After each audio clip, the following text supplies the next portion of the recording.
இறைவன் என்ன வேலை செய்யறான் அப்படின்னு யாராவது கேட்டா அவன் ஒரு வேலை செய்யறான். யார் என்ன வினை செய்கிறார்களோ செய்திக்கு தக்க பயனை அவர்களுக்கு ஊட்டுவது அவனுடைய வேலை. நம்ம நல்ல புண்ணிய காரியங்களை தொடர்ந்து செய்து கொண்டே வந்தால் அந்த புண்ணியத்தின் பயனை நமக்கு ஊட்ட வேண்டியது அவனுடைய கடனாகிறது. ஒருவேளை நம்ம புண்ணியத்துக்கு மறுதலையாக ஏதாவது ஒரு இடர்பாட்டை ஏதேனும் உயிருக்கு செய்வோம் என்று சொன்னார், அந்த துன்பத்தை அதனுடைய பயனை நமக்கு ஊட்டுவது அவனுடைய வேலையாகிறது. எனவே அவனுடைய வேலை நீங்கள் எது செய்கிறீர்களோ அதை உங்களுக்கு திருப்பி கொடுப்பான். அது திருப்பி கொடுக்கும் போது நம்ம எப்பவுமே நீங்க தெரிந்து கொள்ள வேண்டும், ஒரு பணத்தை நீங்க ஒருத்தருக்கு கொடுத்தீங்கன்னா அவர் திருப்பி தரும்போது வட்டியோடு கொடுப்பார்.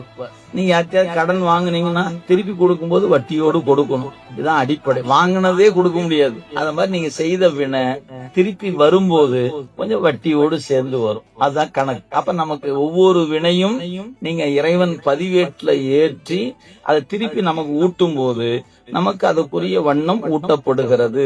இப்படி ஒரு வினைன்னு ஒண்ணு இருக்குது, பிறவின்னு ஒண்ணு இருக்குது. இதெல்லாம் எதனால வந்துச்சு?